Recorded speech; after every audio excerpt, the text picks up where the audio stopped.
Hey friends, welcome to live from the farm.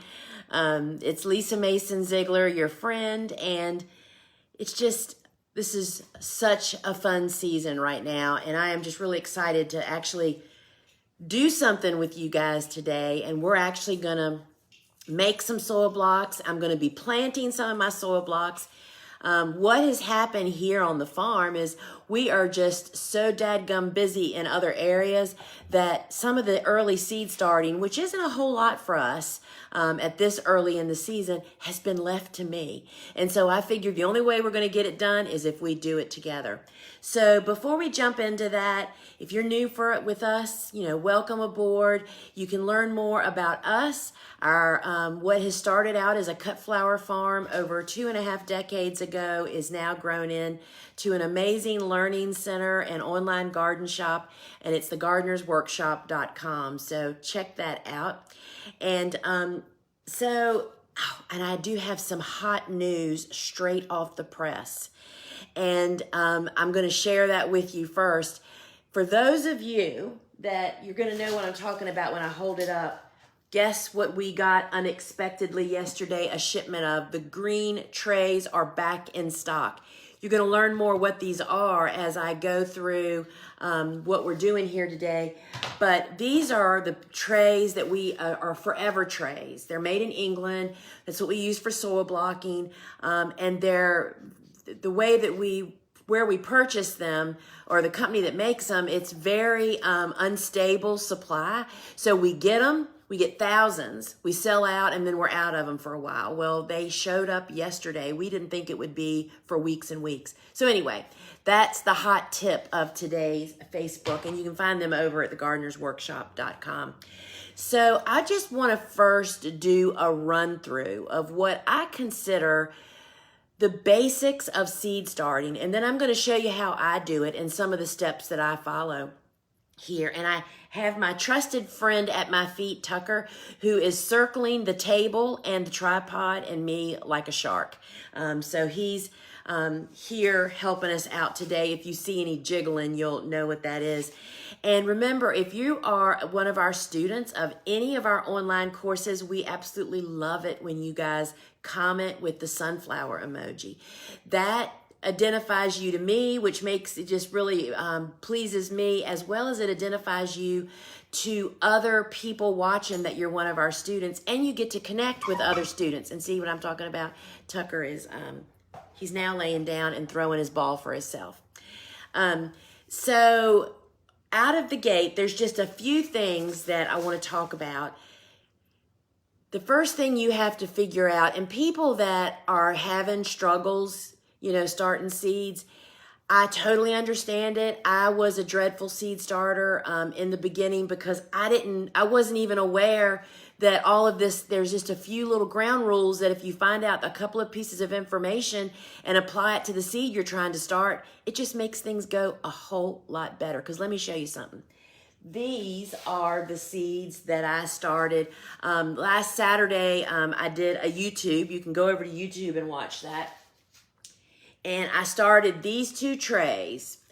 And so this one is stock, and you can't see it, but they are literally just being born. And this is straw flowers. This is the peach straw flower. And just look at all those babies coming up, y'all. Totally and completely amazing, right? So now these are what's called cool season hardy annuals. So many of us know that there's an annual, but we automatically think of the warm season stuff like basil, sunflowers, zinnias, tomatoes, those types of things. Well, for my purposes, there's 2 types of annuals. Cool season, like what we just looked at, snapdragons, sweet peas. My book, Cool Flowers, is all about that. Those are the ones we're starting now. And then there's warm season, which are those tomatoes and zinnias and basil and those types of things. It is too early for most of us to be starting them. That's the first piece of information you need to find out about whatever seeds you're thinking about. Is it a cool season or a warm season? I would definitely file my seeds by those families. Cool in one area, warm in another. You just fill that warm seed box up with what you're ordering and just set it aside, because for most of us, it's not time to touch that. So the next thing that you really need to know is, when is the proper, best, optimal planting time for each of those two groups where you are. You cannot follow somebody, y'all, unless you live in really close proximity to whoever you're learning from. You really can't exactly follow anybody. You know, you need to find out what is the optimal cool season planting time and what is the warm season, right? So that's the next step. And these are pieces of information. You could just have a little notebook and write this stuff down, right?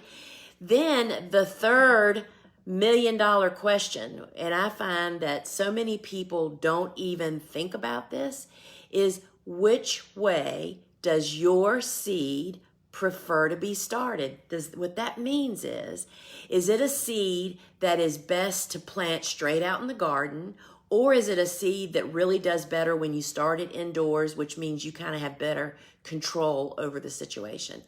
Now, most people in their mind think, oh, well, I just want to throw seeds out in the garden. That's all I'm going to do this year. And that's okay to think that way, but then you need to focus on those seeds that prefer to be started that way. Because what you need to understand is there is certainly, seeds can probably be started all different ways, but there are certainly quicker, easier, faster, most efficient ways to start those seeds. And that's what we tend to go with.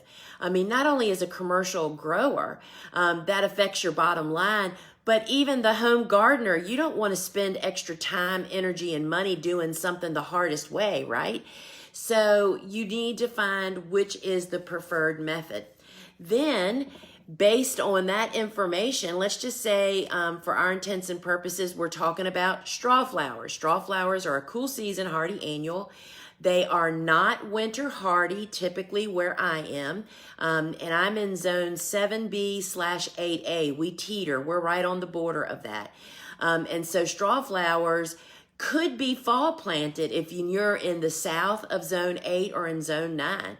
But I plant them in what is called very early spring. You can learn more about this whole cool season concept in my book, Cool Flowers, or go to my blog and go to the Cool Flowers category. And the very first thing that comes up there at the Gardener's Workshop is a lot of resources to help you understand the cool season stuff. So I know that straw flowers need to be planted in very early spring, which is about 6 to 8 weeks before my last frost. That date happens to be targeted. The best case would be between February 14th and March 1st. So that means I need to be starting those seeds right now, because it takes me about 4 weeks to grow a straw flower to a nice size. So that's how I figure out when I'm going to start that seed. When should it be planted? Then I count back the number of weeks that the seed packet recommends it be started. Now we're going to go down, we're going to take a little right turn here, because I start seeds with soil blocks. Soil blocking typically shaves a third of the recommended growing time off. And why is that? That is because soil blocks, because these little blocks are not in containers, the roots, and none of these roots are big enough yet. Let's just take a little look here. Trying to pick it up without messing it up. It's really vulnerable at this stage. No roots showing yet. Okay. What happens is, because these blocks are not in a container and the roots just get so much air and oxygen and happiness, they literally just grow faster. Plus, you can handle and plant them at a little bit younger stage, which is very beneficial for your plant. So we shave a third of the growing time off. So that's the down and dirty. If you need some cohesive instruction on seed starting, I have a great online course called Seed Starting Made Easy. It's like $20. It's a 90-minute course that goes in depth for seed starting with soil blocking, as well as starting seeds out in the garden and kind of everything in between. So you can check that out. So we're just talking about today about seed starting indoors using soil blocks. So the reason that the steps that I'm getting ready to point out to you is, again, there's always somebody that'll message me or post and say, oh, well, I did it the other way and it did fine. That is great. There's exceptions to every rule. But for the overall success, for the quickest results, you're always looking to grow the healthiest, fastest transplant you can. Because frankly, friends, these plants that we're starting from seed do not want to live inside your house under a grow light. They want to get outside in the garden. So that's our ultimate goal. So the first step in the seed starting process is a seedling heat mat. What is that? A seedling heat mat is literally a heat mat that typically has a built-in thermostat. That built-in thermostat keeps that heat mat temperature at 15 to 20 degrees warmer than the air temperature. So the air temperature is guiding the temperature of your seedling heat mat. And this is why this is so important. Most seeds in general germinate best and fastest at 75 to 85 degrees. And if you're right now thinking, well, shoot, I keep my house at 75 degrees. I don't need a heat mat. But that is not true, friends. That's the air temperature that you're thinking about. The soil is a mass, and that temperature is typically 15 to 20 degrees cooler than the air temperature. That's the number one reason people struggle in seed starting. Worse than that, what do they typically do with those trays when they start them if they aren't using a heat mat? They put them in a windowsill, the coldest place in the house. So a seedling heat mat is step one to success. The other thing is that I find, and see, y'all, this is all based on the questions that we get every day through social media and email, is the air temperature that you're trying to grow the seedlings at. So as I just mentioned, now the heat mat is based off of, the thermostat is keyed off of the air temperature. Well, once those seedlings sprout, like these little guys that have just sprouted, because I will now take these from the heat. Once 50% show signs of life, I take them off the heat and put them under grow lights. Well, the air temperature, even though it's under the grow light, is significant as to whether this little plant is going to grow on. They have, for vegetative growth, that's the growing top, they have to have warm. You're looking at least for this time of the year, for cool season plants, you're looking at 65 to 70 degrees.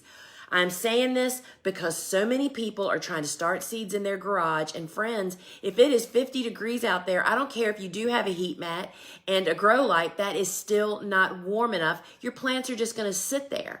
They're basically just like what happens if you plant them outside too soon.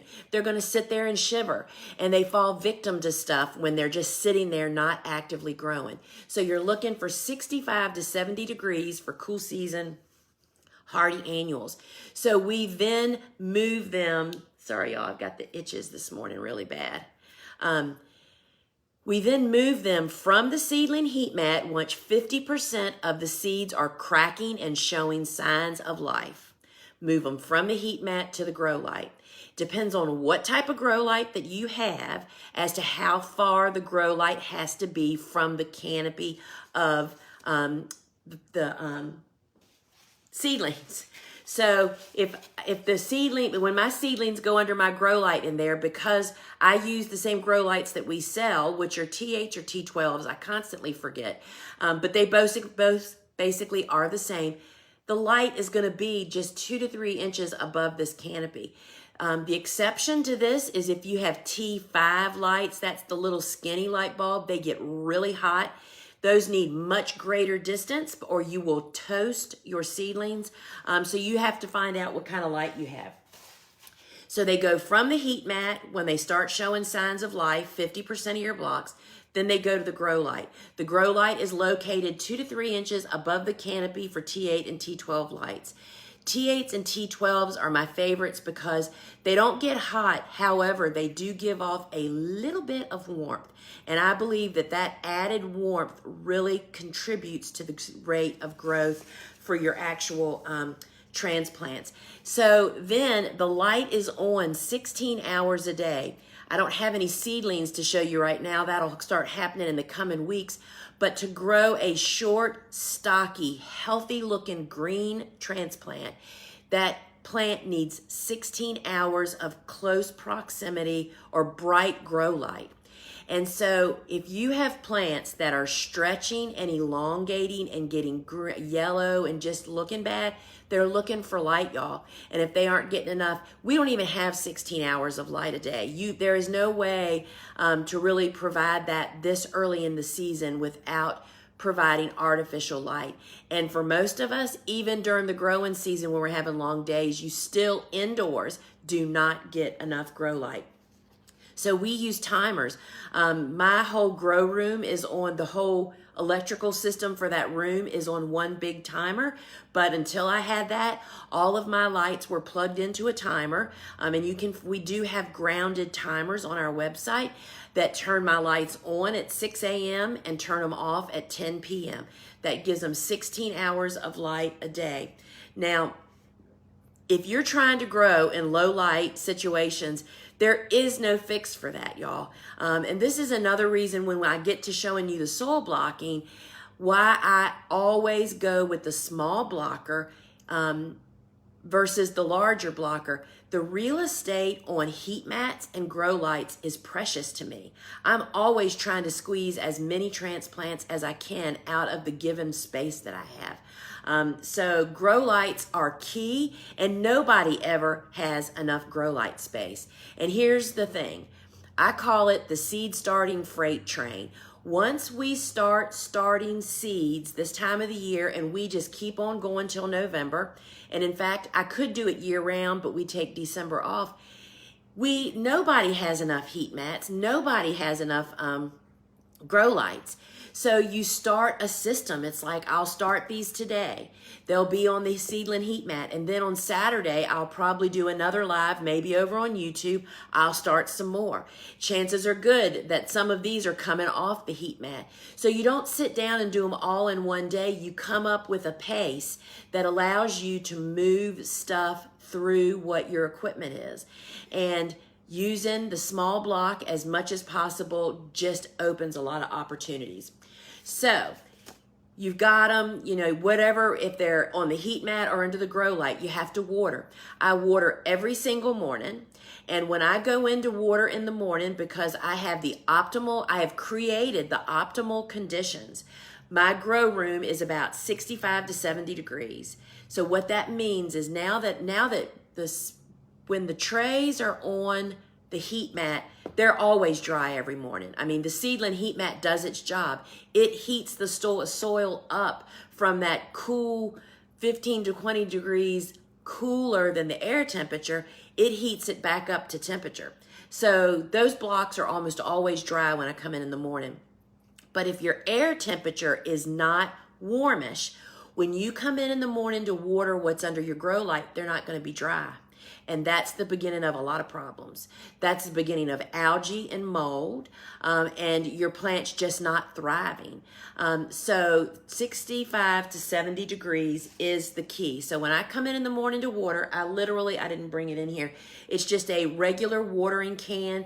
I take the sprinkler part off, so it's just a pour, and I water the trays. So I'll show you on one of the trays that I've already made that we're going to sow the seeds. That's why I try to place all of my blocks to one side of the tray so that it leaves me a well to pour water into. When I'm pouring water in here, because you never water from the top, you pour the water to spill up against the side of the tray, not on the blocks, because you don't want to wash the blocks away, right? So watering is the number one. It's the learning curve for most people. But once you get it, people have problems because they're too afraid to overwater, so they in fact underwater. And they come in the next morning and their plants are either dry as a bone or they're wilted because they dried out yesterday at evening at 6 o'clock because you did not water thoroughly. I always water my trays, and I tend to try to put just a little bit more water than I think is going to need. And y'all, you don't want to float the blocks by any stretch of the imagination, but you got to put water in there and then give the water, 3 to 5 minutes to absorb. And then you can pour off any excess, and you pour off tilting the tray gently, not doing it real fast because that'll make your blocks move. And so you water every morning, and when you come in, those blocks should be dry to almost dry. If they're still moist, you have a problem with your environment that you need to create, to tweak. So I feed weekly. Once a week on Mondays in my watering can always goes the Neptune's Harvest Seaweed and Fish Fertilizer. You can use this out in your irrigation as well as in your watering can. So any plant or any tray that's under grow lights every Monday gets a dose of this, and I just dose it according to the instructions that are on the actual bottle. And so, but if they're still on the heat mats, they don't need food yet. So I just water my heat mat, and then I add that to my watering can, and everybody gets a dose of food.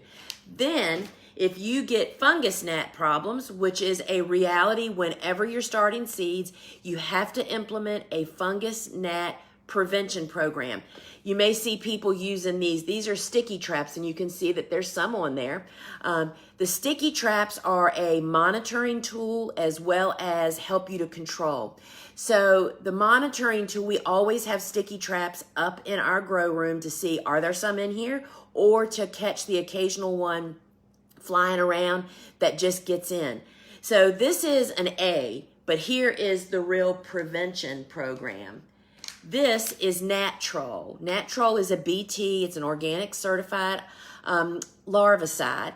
And on Wednesdays, I mix this into my watering can to water all of my trays, heat mat and grow lights. This kills the larva of the fungus gnats in the soil. That's where the real battle is fought.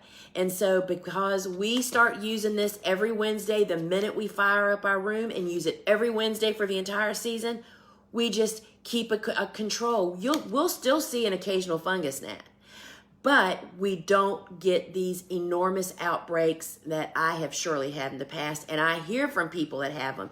So if you're seed starting, you have got to treat, and if you're doing seed starting in your home and you've got house plants, you need to treat the house plants also. Moist soil is where fungus gnat larva is. And also helping to get that wet, dry cycle down, which will prevent 100% mold and algae growing on your blocks, will also help you to control the larva of the actual fungus gnats. All right, so I'm going to show you, I'm going to turn my camera down and show you, we'll actually make a tray of blocks. But first, I want to show you, this is a really common question I get. Y'all, I've got so much stuff laying around me. This is what happens when Bobo is not coming here. Bobo's going to the warehouse to help us with packaging and orders, and I mean, it's all hands on deck up there. She is the chronic putter-awayer. She straightens constantly, and that's what I need personally. So I've got a lot of stuff out here that wouldn't necessarily be here. But before I make some blocks, I often get asked, what size trays do I use? Well, y'all, I use multiple size trays because it really depends on the volume of the plant that you need. So I have here 5 different sizes of trays. So I'm going to start out with my commercial farmer size. So these are actually what are known as will be, I guess they're used as cafeteria trays. This is a smallish one. You can see that it's smaller than this other one by just a little bit. Not a lot, but we definitely have uses for these. These are lifetime trays also. I mean, you can find them sometimes on Craigslist, and I mean, you can find them on eBay is where I bought just hundreds of them from years ago. We are looking for trays that have flat bottoms and are very sturdy, because soil blocks, because the balking mix is very different than seed starting mix, is very dense, and that makes it heavy. So when I'm commercially growing, this tray holds 240 blocks. And this is, I mean, like when we were in high production, we would have 4 trays of 240 of one color of Benary's giant zinnias, 4 trays of one color coxcomb. So it's all about your volume. So this is the very largest, and this will hold 240 of the small blocks or only 36 of the large blocks. Are you getting the picture of why we should always use the small blocks when we can? And this just holds a few less. Can you all see Tucker? He's right here. He is like fondling his ball, trying to encourage me to throw it for him. Sorry, buddy. So this is just another size that's really, really useful. The next size are these that we're going to be using today. This is like the perfect size for where I'm moving into. I'm moving from a high production after 2.5 decades of growing flowers, 100% for commercial sale. We've now backed down to a much smaller garden as we're doing much more of a demonstration and education garden. This tray holds 100 blocks. 120 if you squeeze them tight, and you're going to see both of those. But this is really the perfect size for that small market farmer that needs 100 to 120 of each individual color or different types of plants that you're growing. Now, I still use, and I always get some, nasty grams for people because these are foam. Folks, we do not use these and dispose of them. These are part of our permanent rotation. The reason that we use these is this tray holds 3 sets of blocks. So it'll hold and support 60 small blocks through the heat mat, grow light, until you plant them out in the garden process. This one is just a smaller version and holds 40. So why is it so important for the number of blocks? Why don't you just use one big tray and put all of your different seeds on there? And this is the reason why. And the trays that I just showed you of the stage of, sorry y'all, I'm trying not to, I have the interference of a dog down here. You can see the difference in the rate of germination here.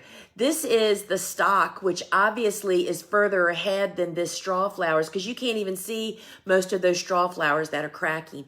Every seed, and even within a family, you will find different germination rates, sometimes in color. Like, for instance, in Benary's Giants, our experience has been the bright pink is the quickest, the strongest germinator. Some of the other colors are really, really much slower. So that's why we don't mix, because here's the dilemma. So if you had different colors on a tray and part of one color germinated, but the other colors aren't, then what do? Well, what you need to do is to not do that in the beginning, but in the event that you have done that, you can take a pancake spatula and scoop up your blocks and move the ones that have sprouted to grow lights on another tray. But let me just tell you, you do damage the integrity of the soil blocks when you do that. I don't care how careful you are. It compresses them some. So you really just don't want to do that. So that's why I have all these different size trays, because for us, we grow tomatoes for us to eat and for the farm folks here, but we don't grow 240. We most often start our tomatoes on the smaller tray because we start a bunch of different varieties. So that's why that key piece of information is so important. So I've already made a couple of trays.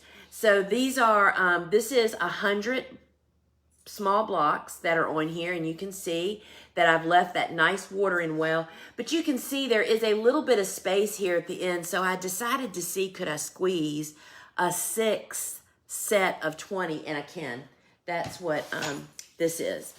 And I don't mind. One of the things you want to be sure is you always leave a little channel between your clusters of blocks so that water, when you're watering, can naturally find its way through, right? So because I have this nice water well here on the side, as you can see, this is tight, and if I wanted 120 of something, this is perfectly acceptable to do. So let me show you the process of how to make it. And so potato masher is, sorry y'all, my allergies are just raging. Potato masher is the very best tool that I have found for mixing the blocking mix with the water. And let's just talk about blocking mix for a nanosecond here. The blocking mix for soil blocking is different than regular seed starting mix. And the difference is this. Seed starting and potting mix are made to go into containers.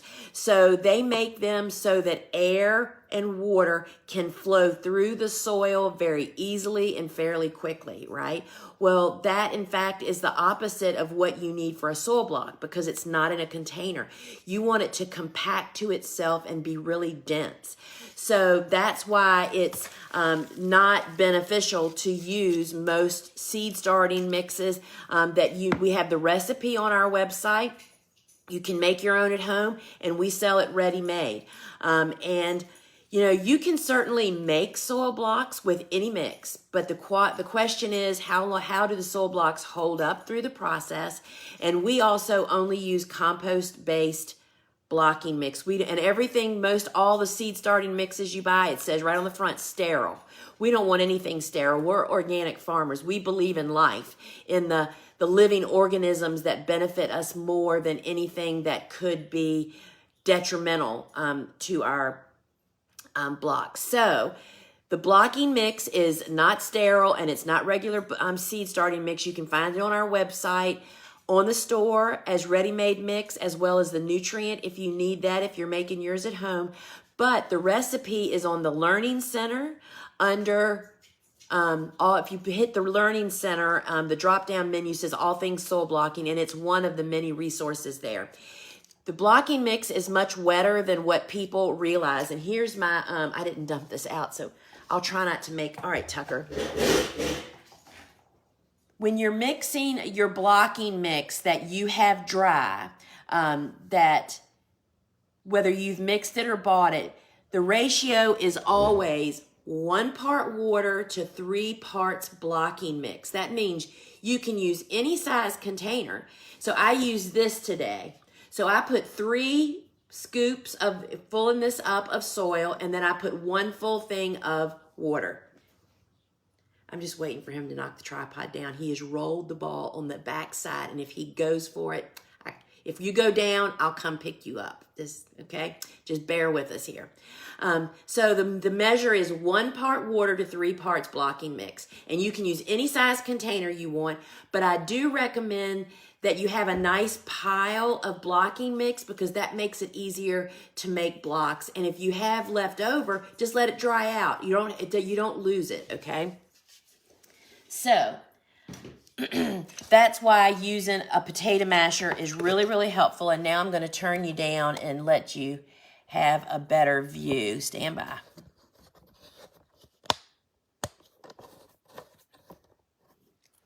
Yep, I think you can see that pretty good. So you can see this is the blocking mix, and I've already incorporated the water, and it's almost like mushy oatmeal. And if you have trouble getting the blocks to come out of the blocker, your mix is probably too dry. So this is the blocker, for anybody that's not familiar, and this is the small one. This is what I use almost exclusively. I only use the large blocker when the seed is too large, and on the few occasions that I bump up from the small to the large. So this is the small, and this is a 3/4 inch block. You hold on to the stationary bar. I'm just listening. Tucker is now eating something. And you just push it down into the soil or the blocking mix. And sometimes because of the high level of moisture, the blocker will get suction to the bottom of the tray. So I normally just pull it to the side. I always push it down twice and pull it to the side to get it to unsuction. And then I take my potato mat. This is why I love the potato masher. Not only does it make mixing easy for striking off the excess here, it makes it super easy. And y'all, I made those 3 trays of blocks in like less than 5 minutes before I came on here. It's really, really quick and easy. So I'm just going to set my blocker here. And I'm going to, I'm pushing the plunger with the palm of my hand and lifting up my fingers. And there you go. And we're just going to fill this right up. And, you know, people often say, oh my gosh, you all use that little blocker. And I'm like, yes, we are so quick and efficient. I mean, when we were in high production, we and if y'all have questions, just put them in the comments and I'll come back to them. When we were in high production, we did 100,000 seedlings a year throughout the entire season. And it goes, when you're just sitting here doing it, Kelly, who started out, Kelly is our IT person now, but when she started out, she started this whole job by being our once a week seed starter for us. And she was so efficient. She could do 12 of those 240 trays, making the blocks and sewing them, finished in a morning. So that is pretty dadgum efficient. And I can already see that my blocks are crooked on this tray. So I'm just keeping on.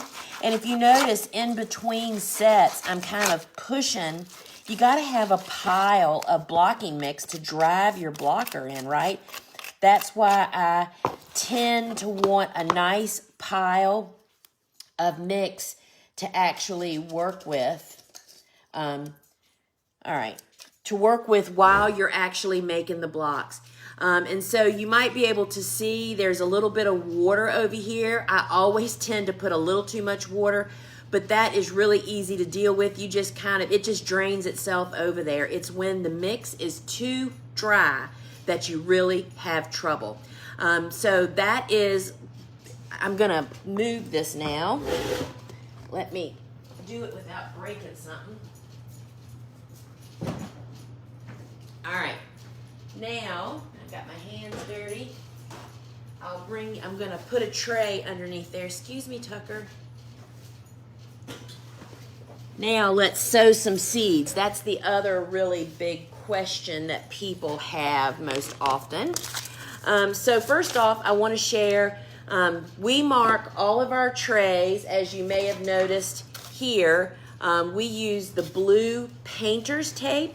I used to use masking tape, but masking tape is terrible about ripping when you're trying to get it off. So I use this is a garden marker that you'll find it on the website too. This is made to be outdoors in the UV rays and in moisture. It will last more than a season, y'all. I have wooden stakes that we wrote names on literally years ago that you can still read them. All right, so so what am I gonna sow here? So I'm starting a bunch more straw flowers, and so let's just bring them over here. Tucker, this boy is looking to get into trouble. And the other thing is, so I need to know, straw flowers do not get covered with soil. That's the other thing you really need to know. And so we're going to start the silvery rose first. And y'all, you have to do this step first because you will forget. And let me just tell you how painful that is. So I know that I'm going to put straw. And what is today's date? The 20th. And I just wrote silvery rose. So I always mark my trays first because it is so easy to forget that. And then I just tape it on the end of the tray and put it so you can read it. And it does an excellent job. It's still readable when you actually go to read it after it's, you don't think about these things, but it's going to sit in the room. There's no detriment to that. But when it gets outside, sitting under the carport, I mean, just watering can wash off many. If you're using a Sharpie, you're going to be in for a stark wake-up call one of these days. These do not fade.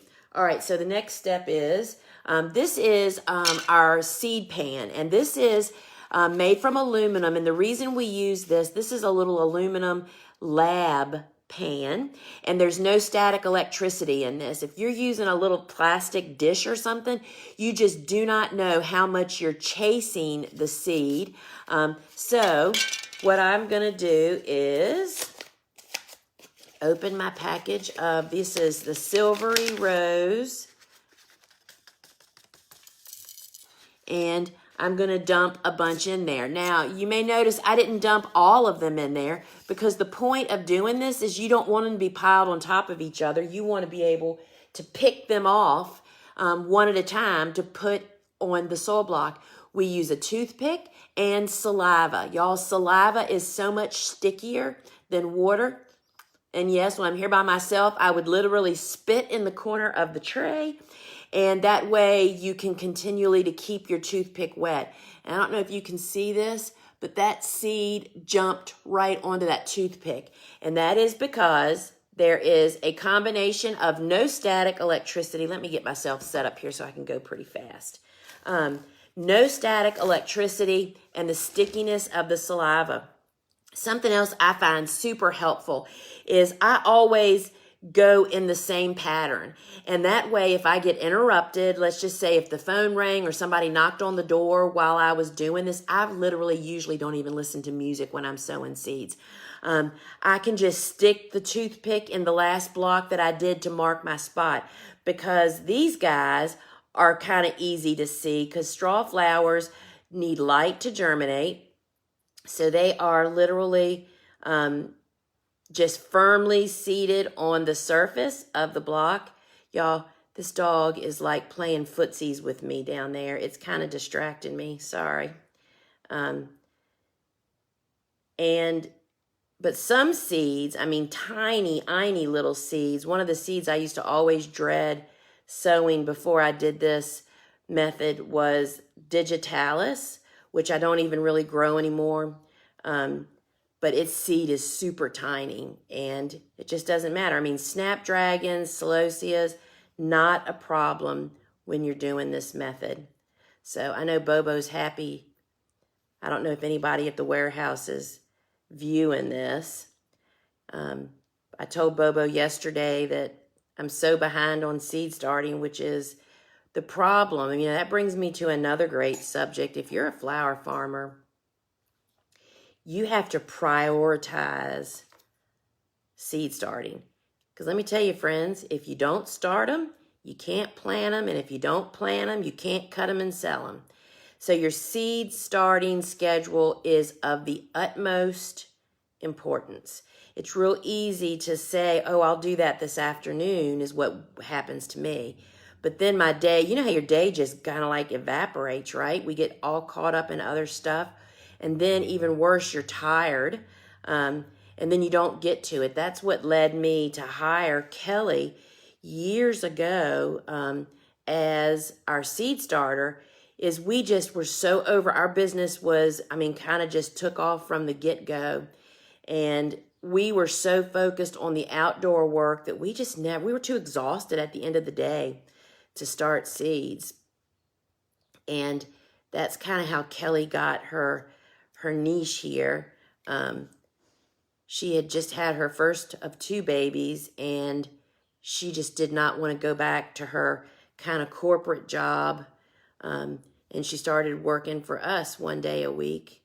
And that seed starting position revolutionized our business because, you know, when she came to work every day, I never once, because she didn't know how, never said, hey, you know, we need you to come help us out in the field, cut flowers. We'll do seed starting later. It wasn't an option with her. She didn't even know how to do any of that stuff. So she came to work every day, and that's what she went right to work. Sometimes I'll pick up 2 seeds, and it's easy to just, well, I say that, to pick it up and move it. I think that soil blocking is part of the reason that we are so successful with growing such amazing celosias. Celosias, which is coxcomb, and the plumes that are so colorful and beautiful all summer. Not only do they need long days to get started, meaning add days of light per day, they really resent being transplanted or being root bound. And when you start them in plug trays, that is really easy to happen. So you're kind of like holding your breath each and every time you do that. And so, you know, celosias is one of the top, I mean, both coxcomb and plumes are in our top 10 cash crop production. And it is because we soil block and grow and start under grow lights is what really led us to that success story. Because even people that have greenhouses to start seeds in, can't give that long day. That's why we have coxcomb earlier. And I didn't really realize that until one of our flower farming friends, this was several years ago, Josie had passed away. She was a significant force in the ASCFG, and her service was happening. So, of course, her service was full of a bunch of flower farmers. And so I was sitting with Dave Dowling, and it was early in the season, and he asked me, he whispered to me and said, I saw coxcomb on your feed. How do you get coxcomb so much earlier in the season than everybody else? And that is what was we need more seed, y'all. So it's better to put, 40 or 50 or whatever, a few in at a time, so they don't get piled up on top of each other. Because when you're trying to get the seeds out of the seed pan, it's hard when they're gathered up together. When they're just kind of one here and one there, it makes it super easy. When I sow marigolds and zinnias, I don't use the seed pan. I put the seeds in my hand because I don't use the toothpick. Marigolds and zinnias need darkness. And so you literally spear them into the ground. Listen to me, I was thinking about something else. Spear them into the block, pointy end down. They look like arrowheads. And so you just stick the pointy side down, and that creates the darkness for the seed, and you just use your fingers. It's really kind of simple to do. I mean, have done hundreds of thousands of, there was exactly 100 seeds in a package that was supposed to have 100 seeds. That's always nice. Soil blocking is just super duper efficient, as you can see here. And I mean, once you tweak, and it really doesn't matter if you are, I'm gonna put you back up here. My dog is so funny, y'all. We know we have something living in a pot over there, as of probably a rodent nature.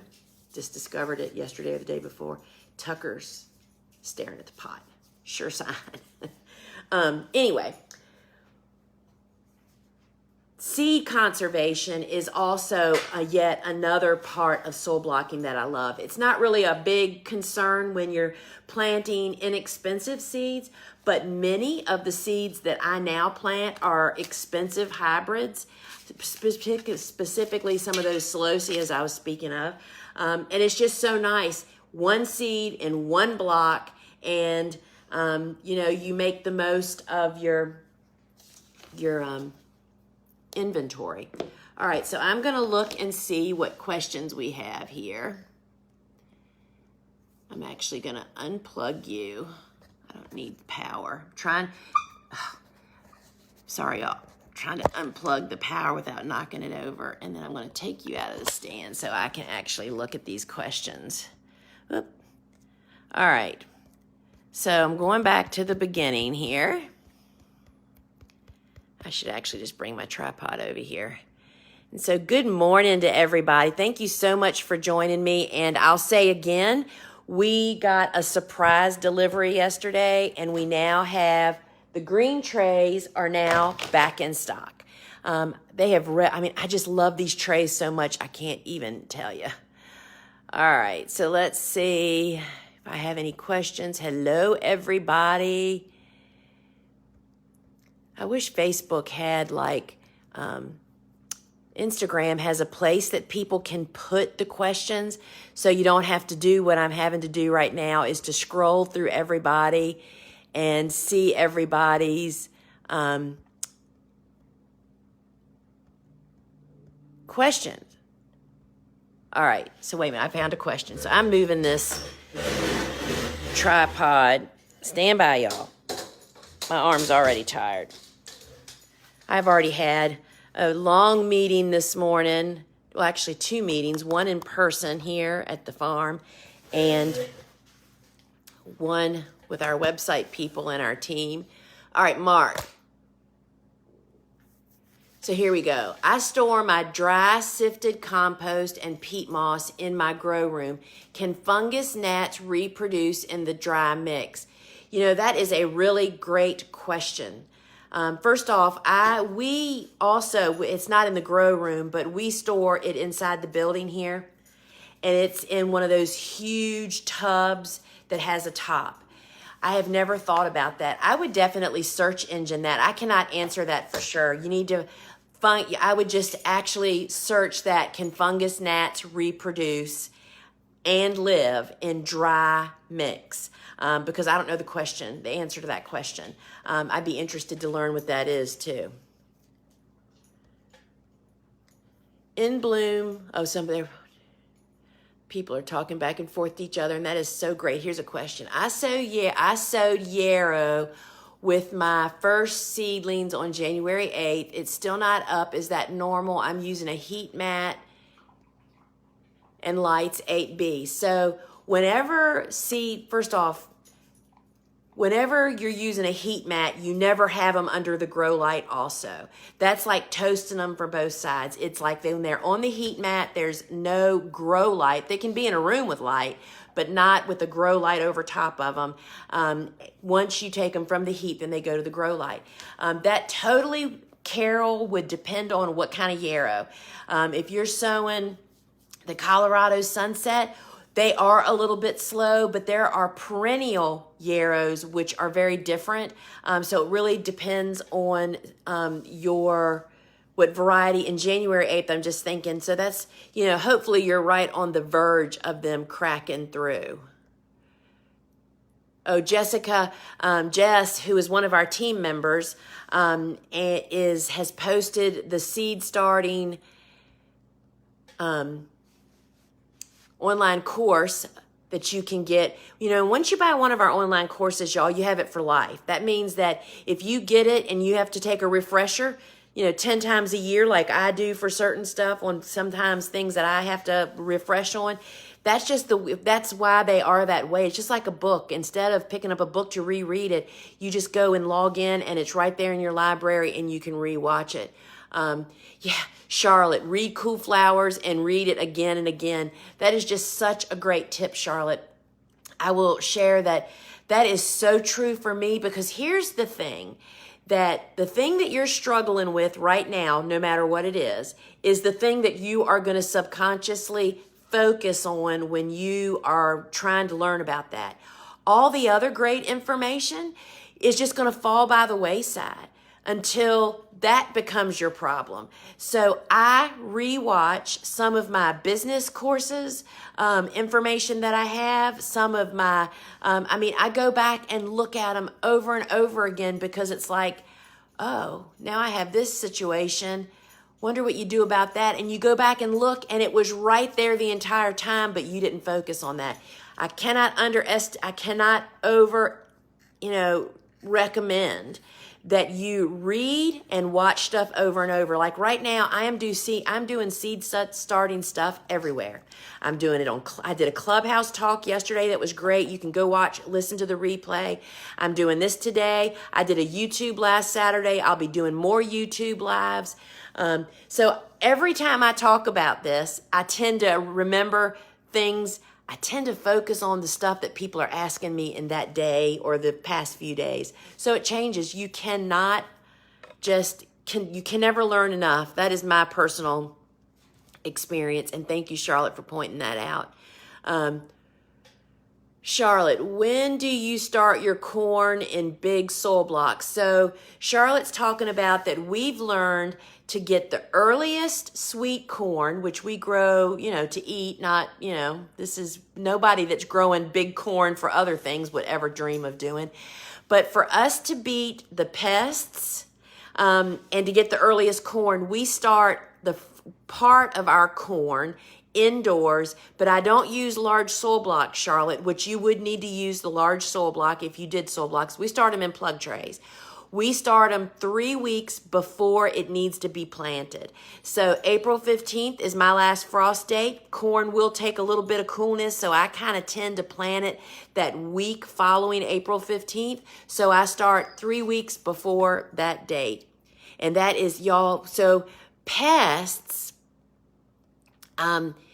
pests life cycles are most often related to temperatures. You know, I mean, a certain temperature gets them to hatch, gets them to be active, all of that. So manipulating when crops come in earlier or later than the pest target date really helps a lot. We can grow sweet corn with 0 corn horn worms in them instead of planting the seed mid-April, we're planting 3-week-old plants. So we're 3 weeks ahead. Do you see what I mean? So that's another great reason to start stuff inside. Yeah, Southern Bella says she needs a Bobo in her life. Don't we all? So Tracy asked, do you use a thermostat for your heat mats? Whether you use an exterior thermostat 100% depends on what's the heat mat made for. Some heat mats have a built-in thermostat, which is the type that we use here and sell. And then there's much bigger commercial, more expensive mats that have an external thermostat. And so it depends on what kind of heat mat you use as to whether you use one or not.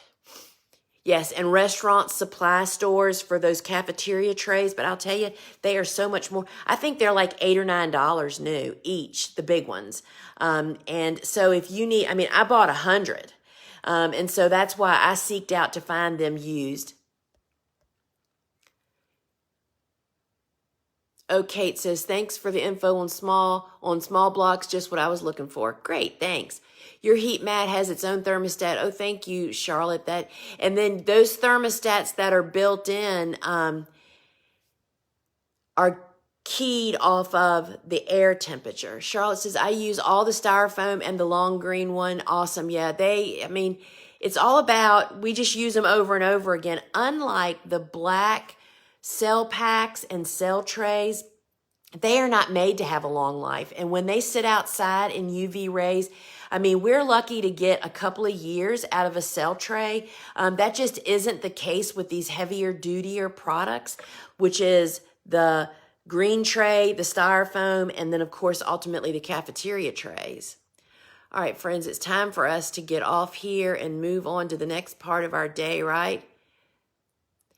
So, yeah, Cynthia, this is all of the Facebook Lives are recorded. Facebook automatically saves them, and you can always find them on my feed. If you go to the Gardener's Workshop Farm and go to videos, they're all there.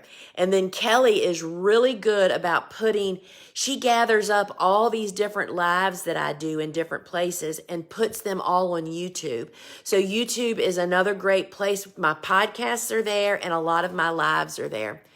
So Elizabeth asks, when you're making soil blocks and you're making hundreds of them and they dry out a little before you sow seeds, is that okay? Or should you water the tray before you make them moist again? So we never make blocks far enough in advance for that to happen. For instance, if you were to watch Bobo and Kelly, so Kelly, as we grew, Bobo also became a major seed starter here on the farm. And y'all, I'm going to stand up. My back hurts. So what would happen is they find their own rhythm. They seem to appreciate changing what they were doing. So Bobo would sometimes make 3 to 4 to 5 of those big trays, and then she'd make them for both her and Kelly. Then they would sit down and do 2 or 3 trays, and then they would get up and make more. But if you you should seed the trays you make in the same day. It's hard to rehydrate them. And so that's just what our practice has been. How long will it take for those initial blocks to dry out before they need their first watering? Tomorrow morning. If those blocks are taken in and put onto Seedling Heat Mats, they should be dry tomorrow morning. It's always within a 24-hour, and I recommend watering in the morning. Sorry, y'all. I read comments and I get so distracted. Sorry. I water first thing in the morning. So many people, I'm saying this because I see so many people watering at night. You don't want to do that.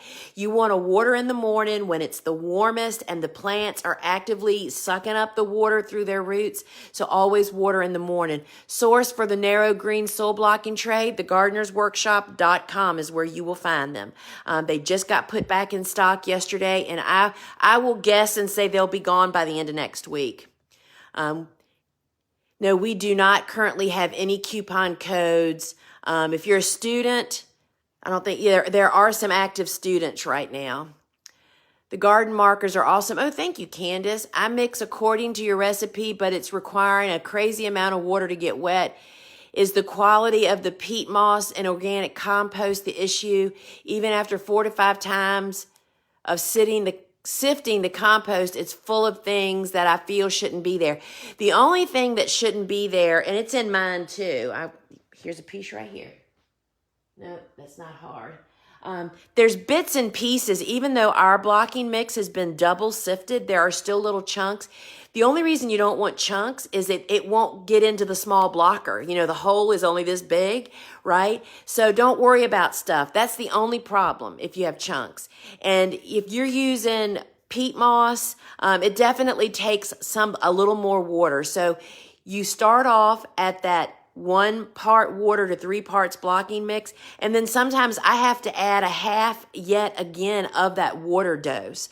It just depends on how moist the compost is. And I have found that cocoa fiber is much drier than peat moss is even, but they're both very dry. So don't worry about, just keep adding water till you get it as consistent as it needs to be. How many shelving units do you use throughout the season? Do you plant out cool flowers before starting the warm season seeds? It really depends on, Amanda. Back when we were in high production, we had 5 racks with 7 shelves each on each rack. And each shelf would hold 750 plants. And then our heat mats were out here in this room that I'm in right now. And what would happen is we would have to then bump plants out to the carport. See, cool flowers can go outdoors under some protection of a carport anytime after you've started them. I mean, they're cold tolerant, so you don't have to really worry much about that part. So we don't starting warm season stuff until like the first or second week in March at the earliest. And the cool flowers are planted by then, but it doesn't always work out that way. So that's part of the freight train thing I was talking about earlier. You have to pace yourself to have space, and you just figure it out. When we were in high production, I never had enough lights. And we always started warm stuff earlier than we should because we were pushing the envelope. This building that I'm standing in right now, I'll turn around and let you see it, which is full of pallets of product right now. This room is 30 by 36. Back when we were in high production, none of that mess was over there. I would trying to tweak and squeeze during the day when it would be not as cold as it is now, but let's just say 2 weeks before your last frost. You know, you're pushing the envelope. It's warm during the day, but it definitely gets too chilly at night for warm season stuff. I would bring sometimes 100 trays in. Dogs would not be allowed in the building at this point, and trays would be all over this floor. And for the night, because the nighttime temperatures were too warm, you just figure it out, too cold. You just figure it out, right? I got to go, y'all. It's 12 o'clock. All right. So I just so appreciate that you guys are helping each other's out and talking amongst yourselves. So just a couple of things. You know, you can connect with me. I have a podcast. I'm over on Clubhouse and Instagram. I would love to connect with you there. I try to do lives across all my platforms once a week, particularly because that's the way I can connect and answer your questions. And that's really what we love to do. So y'all, if you haven't already subscribed to our newsletter, that's where you need to get. It's once a week, farm news. Occasionally we'll send out a second one, but that's where you learn about stuff that's coming up and what we're doing and special stuff. So I appreciate you all joining me here, and thank you so much, Jesse, for helping me out. Jesse's one of our team members. Until we meet again, friends, ciao.